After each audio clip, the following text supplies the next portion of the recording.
Sexta-feira no Espaço Feminino, a gente vai dar continuidade aqui ao tema, a série de programas sobre a mulher que estamos fazendo, a situação da mulher, a condição da mulher, o estado da mulher civil. E aí hoje vamos falar sobre a mulher divorciada. Antes, porém, dia 25 de outubro, você que se inscreveu, parabéns, mantenha-se firme, porque nós já temos o seu nome. Nós vamos começar agora um momento muito interessante nessa caminhada para o dia 25, porque o seu nome já está nas nossas mãos e você vai ser acompanhada. Existe uma ministração que será feita sobre a sua vida, nós vamos estar orando por você você que está com o seu nome inscrito. Você vai estar sendo acompanhada em oração. Você não vai chegar ali chegando, não. Você vai chegar ali já com toda disposição, porque vai ser uma tarde para você absurdamente tremenda. Você vai viver uma experiência com Deus muito, muito, muito, muito rica, proveitosa para a sua vida. Dia 25 de outubro, 14 horas, você que se inscreveu, tudo de bom. Agora, nós fizemos uma inscrição que foi gratuita pelo seguinte, porque nós vamos estar num lugar e o lugar só comporta um número X de pessoas. Então, nós não poderíamos colocar mais gente do que o lugar comporta. Por isso a inscrição. Então, você que não conseguiu se inscrever, muita gente ligou e deixou o nome, a gente recebeu por carinho numa outra lista. E essa outra lista é porque, de repente, podia ser que alguém desistisse e tudo. Mas a gente está firme com as pessoas que fecharam o número de inscrições. E você que não conseguiu se inscrever, realmente prepare-se para o próximo, né? Com certeza. E nós acreditamos que no próximo a gente vai conseguir fazer num lugar que comporte um número maior de pessoas, para que quem não teve a chance possa ter. Aí vai ter que ser, vamos ter que pensar assim, um lugar maior, mas aí vamos ter que talvez passar um pouco mais de tempo. Por quê? Porque a gente quis fazer à tarde, né? Porque a gente quer orar por você, tá? Você que você vai ser assistida lá com oração, a gente vai estar junto de você, vai ser bem interessante. Vai ser muito. Uhul! Não, Deus Joyce, tua palestra. O grande vai tremer. Então, a liberdade na adoração. Com a Adriana Tosi. Amém. Vocês vão viver um momento ali de total intimidade com o Pai, na adoração. Amém. Pastora Gisela, sua palestra. Nós vamos estar falando sobre livres da ansiedade. Uhul. Lindo isso. Você imagina, né? Tem muita coisa para acontecer, vai ser tremendo, não vai? Vai ser tremendo. E eu vou estar com a palestra Livres do Medo. Vai ser, assim, muito bênção para a sua vida. Vai ser demais, gente. Vai ser uma... Vai. Tremendo. Eu tô assim, céu a expectativa... A nossa expectativa é de céu na terra. Dia 25 de outubro, às 14 horas. Pastora Gisela, o endereço. O endereço é Rua Dom Pedrito, número 53. É fácil você encontrar, porque é a Rua da Regional. Quando a gente fala Rua da Regional em Campo Grande, todo mundo já sabe. Então é fácil de encontrar. Agora, você que está vindo de fora, porque tem gente que vem de fora do Rio. Pois é, fiquei sabendo. Mesmo, Tira demais. Aí fala com o taxista. Isso. Não é? Ó, e tem o telefone fixo também, se você quiser ligar, 2412-1866, o telefone da igreja, né? Tá bom. Então é o seguinte, aí pega o endereço direitinho, porque o pessoal que vem de fora vai poder dizer pro táxi. Rua Dom Pedrito, 53, a Rua da Regional. Aí o taxista sabe. Isso, sabe mesmo. Mas vai ser muito bom! Que legal. Meninas, vamos então para o nosso assunto? Senão a gente só vai falar do encontro. Estamos orando por ele. Olha, é o seguinte, durante os programas nós vamos estar aqui orando, inclusive trazendo a lista de pessoas inscritas para orar. Nós vamos estar fazendo isso fora também do vídeo, mas vamos estar orando aqui também no vídeo com você, que vai estar lá. Bom, meninas, a mulher divorciada, pastora Gisela, assim, muitas vezes, Adriana, Joyce, essa mulher encontra, assim, numa situação, né? em que ela se vê marcada por uma história que ela entende como uma história de fracasso, uma história em que ela foi vítima. Ela introjeta isso. Ela acha que aquela história de fracasso define ela e não é a realidade. Aconteceram coisas que fugiram do controle dela e hoje você orou exatamente sobre isso. Então muda essa forma de ver essa situação. E sabe que você é capaz de crescer nisso. E interessante que a gente só fica falando nisso, né? Você almoça falando isso, você janta falando nisso, você dorme e os filhos vão vivendo isso. O fato por exemplo, se seu esposo te traiu, ele pode ser um bom pai, mas o fato também de você ter falhado como uma esposa não quer dizer que você não seja uma boa mãe. Então, começar a lembrar dessas coisas, porque quem está à nossa volta começa a sofrer junto com a gente também. Não ficar achando que você é um fracasso. Isso. Você não é um fracasso, você é uma abençoada. Você é ungida, abençoada, amada. O que eu acho super interessante, né? A gente tratar aqui é com relação aos motivos que levaram a esse casamento ser finalizado. Por mais que esse término de casamento tenha acontecido de uma forma assim precoce e você poderia ter lutado mais, isso na tua cabeça. Você poderia ter feito mais.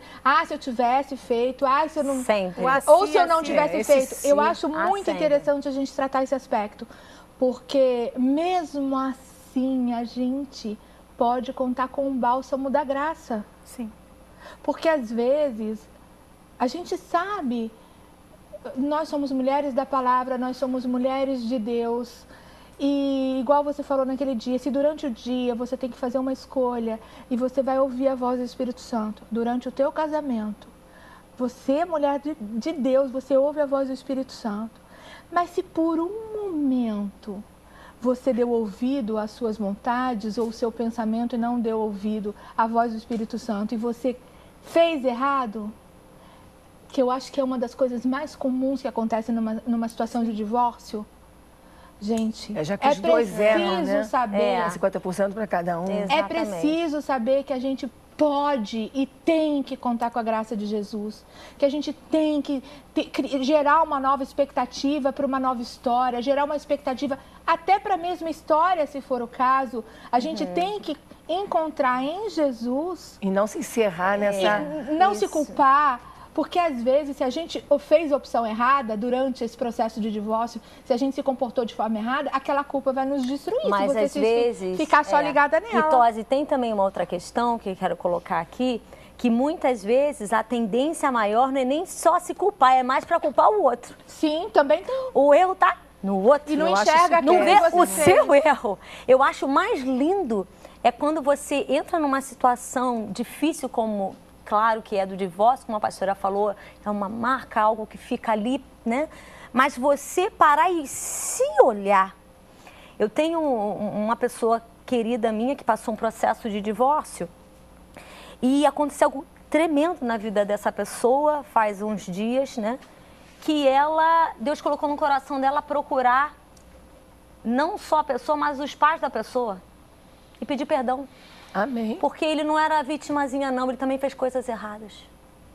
Eu achei de uma humildade e de uma alta avaliação. Ele falou, o próprio Espírito Santo de Deus mostrou para mim o que eu poderia melhorar, o que eu errei. Então o Espírito falou, vá até eles, faça como está na palavra. Se teu irmão tem algo contra você. E ele fez, ele foi corajoso. E a pessoa conta que a pessoa chegou tão armada, os pais tão armados. E quando virou a humildade dele, eu quero pedir perdão. Porque eu também errei, eu agi assim, assim, assim. Falou que foi um quebrantamento, desarmou, né? Porque às vezes a nossa tendência é só achar que é o erro do outro. Eu acho que uma das grandes bênçãos pode ter errado nossas como esposo, aqui, mas pode ser um excelente pai. É que a gente fala a verdade e a gente também... a gente acaba contando para as nossas amigas de casa muito da nossa vida, né? A gente faz com que elas nos conheçam, né? A Joyce sempre costuma dizer as nossas fraquezas. A gente acaba se despindo aqui para que elas encontrem em nós um referencial. E eu já passei por esse processo, um processo de divórcio. E uma das coisas que eu acho muito, muito importante a gente trazer aqui, ninguém aqui está te incentivando, fala assim, olha, Separa, porque depois você vai encontrar a sua vida de novo em Jesus Cristo. Jesus vai passar uma borracha nisso tudo porque Ele passa. Não. Precisa a gente trazer aqui também o que é o sentimento do divórcio, independentemente de quem errou, independente do motivo daquilo que aconteceu. O meu divórcio, eu não tive motivo de traição, nós não tivemos problema grave nenhum. Foi um divórcio muito tranquilo, se é que se pode dizer tranquilo. Só que só o meu pai, só o Espírito Santo de Deus sabe o interior de alguém que já se divorciou e quando a ficha cai.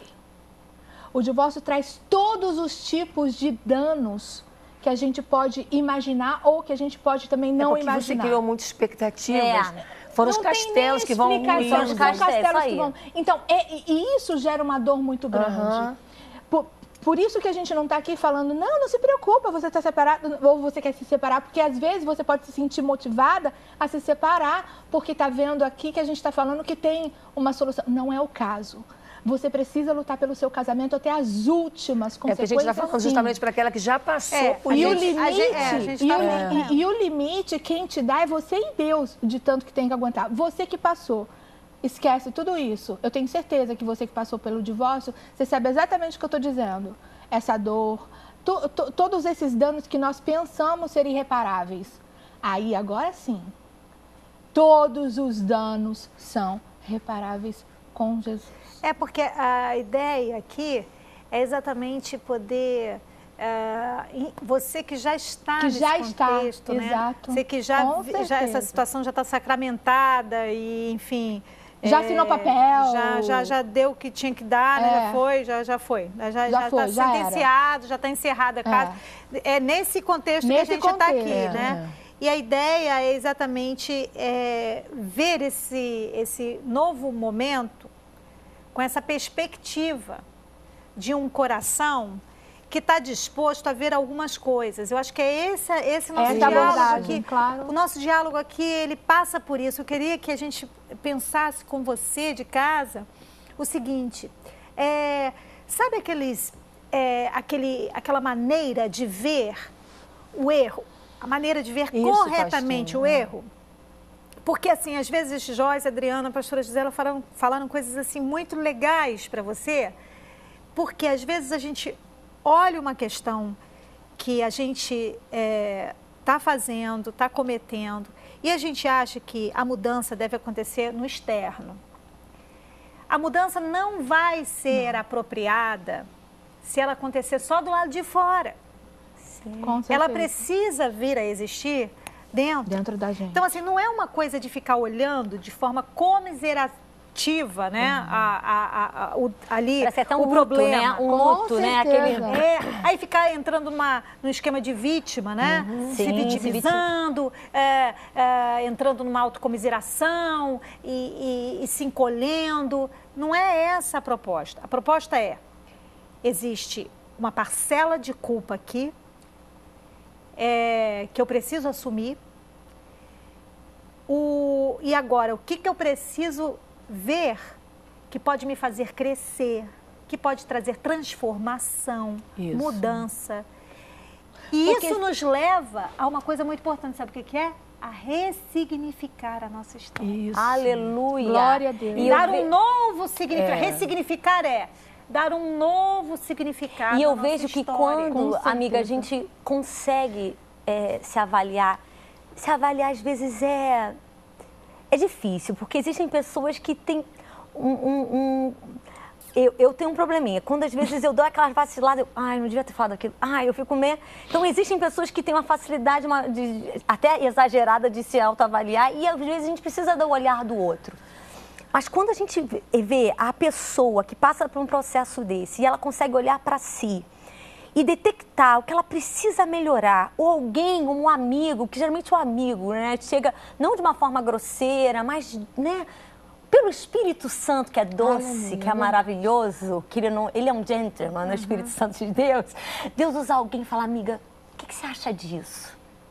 Dá uma pensadinha nisso. E se dispor, né, Joyce? Porque o Espírito Santo, ele não vai no futuro falar. Ele já está falando. É verdade. O tempo inteiro. Isso. A gente pode não ter ouvido, ou não ter querido, desejado ouvir, ou ter fingido. Quando eu tinha criança, eu fazia isso. Verdade. Eu fazia isso. A gente faz isso. Fazia isso, né, Joyce? Aí o Espírito Santo, filha, tu tá enchendo as paciências. Falando, aí tu faz assim, não sei o que é. Não sei. E sabe por que é importante esse detectar daquilo que você pode ter feito de errado? Ou, sei lá, não é taxar como errado. O importante de você detectar isso é porque todo mundo que teve uma relação, a maioria das pessoas que teve um divórcio, passou por uma situação dessa, ela ainda tem a expectativa de ter um novo relacionamento feliz. Sim, todos é por isso que é bom Mas se revisar. você não revisa, você vai cometer os Ressignificar, exatamente. O Ricardo e eu, a gente costuma dizer, olha, o Ricardo fala assim, se Jesus não passa no meio... Ótimo. Ele fala desse jeito. Mas, se querida, Jesus não passa no meio, nosso casamento não tinha dado certo também. Mas, Gente, querida, eu tenho uma amiga que vocês conhecem muito, sabe, pastor? Você também, que ontem falou coisas lindas no aniversário. Eu sei quem é a pessoa. Eu sei quem é a pessoa. E lá pelas tantas, a igreja chorando, porque ela lembrando toda a trajetória, liberando os filhos para viverem a história, né, deles. Na realidade, era ela que estava liberando os filhos, né? E não eles que precisavam ser liberados, né? Mas ela fez o papel e ainda mandou sair pela igreja, assim. Só que teve uma fala dela, que como você falou, às vezes a amiga pergunta, né? E depois eu falei com ela, que ela fala, olha, não me copiem porque eu não tive uma história de sucesso. Olha. Aonde que uma mulher que é divorciada não teve uma história de sucesso? E essa pessoa Se eu, pelo menos, conheço essa pessoa, essa nossa amiga, que lutou com galhardia, os filhos estão muito bem criados, casados, muito bem profissionalmente, uma mulher que segurou toda a barra necessária e todo mundo que estava ali ontem estava para agradecer a Deus, porque como ela conseguiu ficar de pé no trabalho, ela agora se aposentou, né? E ela é um exemplo e deixou marcas em todos os andares daquela empresa. Então, como que não teve uma vida de sucesso? Sabe o que acontece? É que a gente... Deixa eu te perguntar uma coisa. Essa hora é boa. Essa hora é boa. Chega juntinho agora. Recebe aí. Olha só. Recebe aí. Qual é a sua versão de sucesso? Yes! Sim. É qual?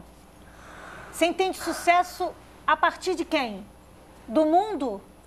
Ou a partir da palavra do seu pai, que é o seu livro, que é a sua vida, que é a sua bússola, que é a sua direção? O sucesso do mundo é um que não tem nada a ver. Que não é padrão pra gente. Pronto. A nossa base de sucesso é a da palavra. Aleluia. As diretrizes que realmente significam pra gente. Sucesso é a palavra. Por exemplo, é muito interessante, né? As leis do reino muitas vezes implicam em perder. Pra ganhar. Com certeza. Pra ganhar. Ele ser o último pra ser o primeiro. Ser o último pra ser o primeiro. Isso é sucesso. Isso é sucesso. Mas que, como assim? Fracassado, é o último, você chega fracassado. Aí Jesus chega, você chega numa festa, não senta no primeiro lugar, não, senta no último. Isso é sucesso. Sim, aleluia. Olha, na lei das bem-aventuranças, bem-aventurados são os que choram. Como assim? Oh, Deus. Como assim? Que é isso? Bem-aventurado não é quem dá gargalhada. Não. Bem-aventurados que são aqueles que choram. Tem um coração maleável. Bem-aventurados são os pacificadores. Não são aqueles homens guerreiros das guerras, os bélicos. Não, são os pacificadores. Por isso que a palavra de Deus é loucura. Olha o sucesso aí. A versão de sucesso da palavra é outra. Minha amiga, você viveu o término de um casamento? E agora, hoje, nesse momento, você está tendo aí um momento em que você está vendo o que precisa rever na sua vida, você está vivendo metanoia, que é uma mudança de mentalidade. E agora? Isso é sucesso ou fracasso? Sucesso. Amém. No reino é sucesso, porque é a transformação do reino na sua vida. Glória a Deus. E amiga... É isso, gente. Eu vou pela palavra. É isso. E amiga, eu vou falar algo aqui que é forte, mas eu sei que eu conheci uma pessoa muito próxima a mim, existem certas vezes, pessoas que se divorciam e, na verdade, são grandes livramentos de Deus para a vida dela. É forte. Muito forte. Isso é verdade. É verdade. Grandes livramentos. Sim. Você pode estar achando... A gente nem entende. Você pode estar achando que, ih, caramba, perdi. Perdeu não, querida, ganhou. Ganhou por quê? Porque é algo que aconteceu na sua vida e Deus interceptou uma trajetória de morte para você. Uma trajetória de destruição para você. Então, ao invés de hoje estar se lamentando, enche o teu coração de ânimo, enche o teu coração de Deus, da vida do próprio Deus e do entendimento que muito mais Ele fará. Amém. Agora, a gente está falando aqui também de uma forma de ver a vida, e você sabe que nós aqui estamos contextualizando histórias específicas, né? Claro. Você que está aí e assim, eu preciso realmente que o meu casamento que acabou, eu preciso que realmente ele volte esse casamento, eu viva a restauração do meu casamento. E esse casamento que você está aí querendo que seja restaurado, o cônjuge já saiu, já fez uma nova família, e você está aí nessa obsessão por uma coisa que ficou num lugar que foi no passado. Hoje é dia de romper com esses grilhões do passado na tua vida, minha querida. Aleluia. Hoje é dia do novo tempo, hoje é o momento de novas expectativas. E ficar nesse lugar, sabe? Ai, mas eu quero que ele volte, mas eu quero que ele volte, mas eu quero que ele volte. Ele já está lá no outro. Esperar por alguém que não vai vir. Pega essa energia que está aí nesse foco errado. Pega essa energia que está nesse foco errado e converte ela para você enxergar que você está perdendo a sua vida nesse passado. A minha mãe, quando se converteu mesmo, e que ficou perante o Senhor, a orientação que ela teve na época, que ela tinha que voltar para o ex-marido, que já estava com 2 filhas, casada numa outra situação, e ela já tinha a mim, que eu tinha uns 8 para 9 anos, meu irmão com 9, 10 anos, uma família toda estruturada, né? E, coitadinha, se ela não tivesse tido orientação, tinha um pastor maravilhoso, que realmente discipulou a vida dela. E aí sim, logo depois meu pai foi a pastor, quer dizer, todo um legado. Minha pastora, o nosso Deus é o Deus do recomeço. Você pega na Bíblia Zaqueu, você pega na Bíblia aquela mulher samaritana, você pega na Pedro, pescador, e ele, né? O que Deus fez desses homens? O nosso Deus é o Deus do recomeço. Agora, existem casamentos que o Senhor pode restaurar? Com certeza. Claro que sim. Com certeza. Mas a gente está falando aqui de famílias que já foram rompidas e já estão... Passou 10 anos, já passou 8 outros contextos. Quer dizer, viver agora o novo de Deus, olhar para frente, prossigo para o alvo, né, Apóstolo Paulo? Prossigo para o alvo. E pensar, eu quero ser feliz. Sim. Eu posso ser feliz. Sim, e outra. Eu quero ser para outro bloco. Mas eu já vou falar. Ô, Glória, já vai. Eu tô divorciada, ele já foi embora, enfim, quero que ele volte. Tá, quer que ele volte. Mas como é que você quer essa reconciliação? A seus termos ou aos termos do pai? Mas isso é depois do intervalo. Um outro fórum.